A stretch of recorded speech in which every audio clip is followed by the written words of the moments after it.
Assalamualaikum warahmatullahi wabarakatuh. Selamat pagi menjelang siang, sahabat semua, khususnya anak-anak siswa-siswi kelas 11 IPA IPS SMA PGRI Jepara dan para sahabat semua. Oke, untuk pembelajaran PAI pada pagi hari ini kita melanjutkan materi yang kemarin yaitu kitab-kitab Allah. Akan tetapi pada pagi hari ini kita akan membahas tentang fokus pada Al-Quran.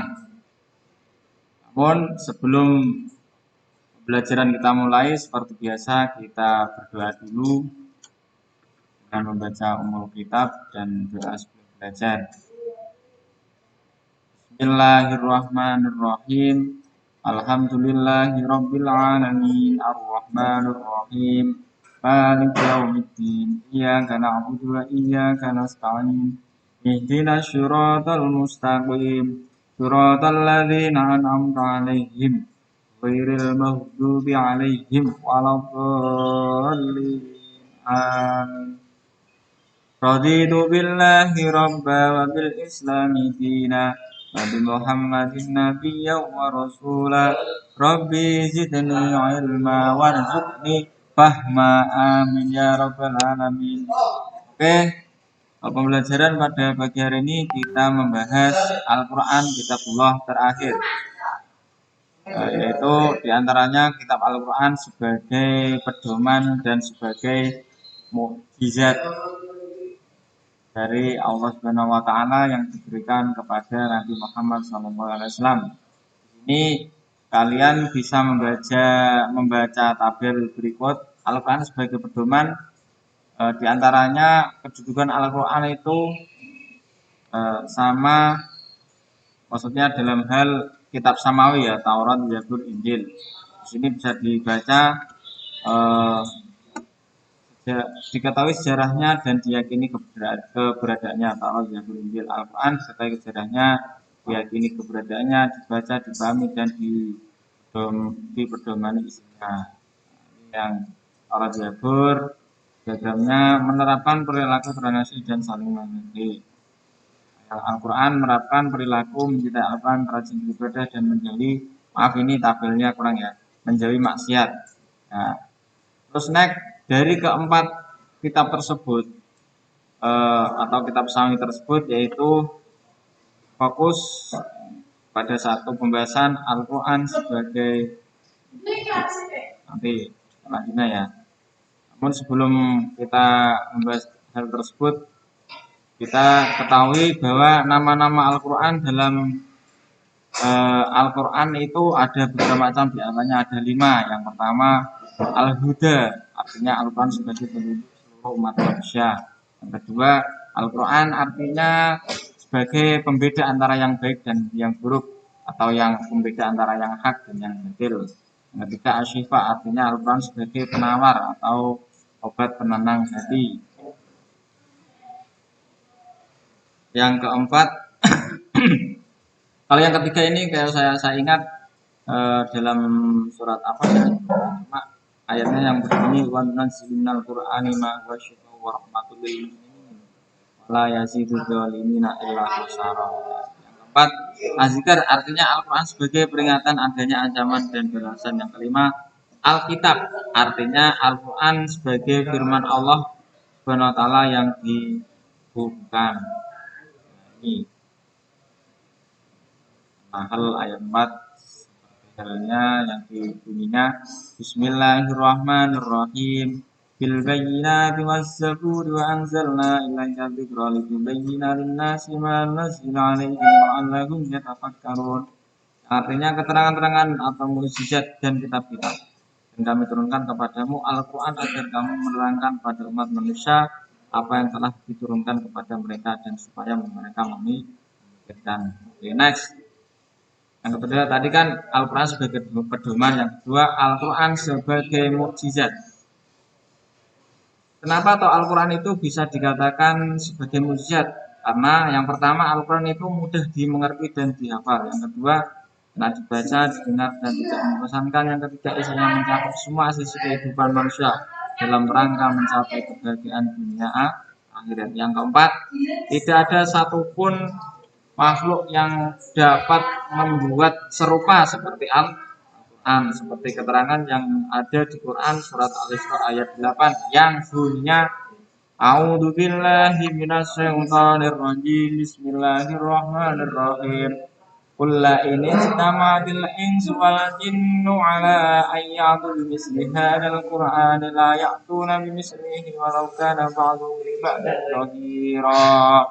Yang artinya sesungguhnya jika manusia dan jin berkumpul untuk membuat yang serupa dengan Al-Quran ini, mereka tidak akan dapat membuat yang serupa dengannya sekalipun mereka saling membantu sama lain. Next, seperti keterangan juga dalam Al-Quran yang artinya yang bunyinya Bismillahirrahmanirrahim. Fa in kuntum fi raibin mimma nazzalna ala abdina fa'tu bi suratin mislihi wa ja'akum min dunillahi in kuntum shadiqin. Fa in lam taf'alu wa lan taf'alu fattaqun nar allati waquduha an-nas wal hijarah wa iddat lil kafirin. Yang artinya, dan jika kamu dalam keraguan tentang Al-Quran yang kami wahyukan kepada hamba-hamba kami, buatlah satu surat saja yang semisal Al-Quran itu dan ajaklah penolong-penolongmu selain Allah jika kamu orang-orang yang benar.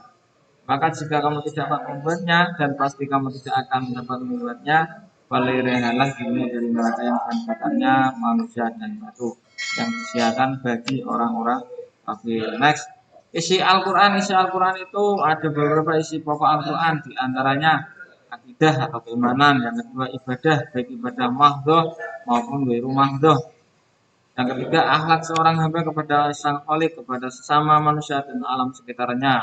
Ini bisa dikatakan dengan hablum minallah, hablum minannas, hablum minannam, hablum minannas, dan hablum minal alam lahirhi. Yang keempat, muamalah, yaitu hubungan manusia dengan sesama manusia.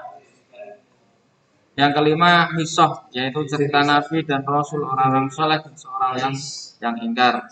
Seperti halnya kisah Nabi Nuh, kisah Nabi Fir'aun, kisah Ashabul Kahfi, kisah Nabi Musa, kisah Nabi Ibrahim, dan lain sebagainya. Yang keenam, semangat mengembangkan ilmu pengetahuan. Oke.